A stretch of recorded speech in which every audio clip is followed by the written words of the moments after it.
श्री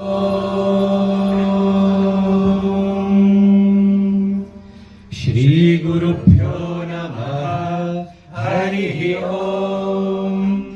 गणानां त्वा गणपतिं भावमहे कविं कवीनामुपमश्रवस्तमम् ज्येष्ठराजं ब्रह्मणस्पत शृण्वन्नोतिभिः सीदसादनम् प्रणो देवी सरस्वती वाजेभिर्वाजिनीवती धीनामवित्र्यवतु सरस्वत्यै नमः।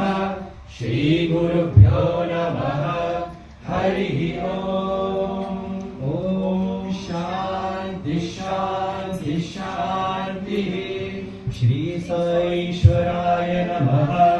हरिः ओम्। साध्यमुदा जहार शक्रः प्रविद्वान् प्रदिशश्चतस्रः तमेवं विद्वानमृत इह भवति नान्यः पन्था अयनाय विद्यते।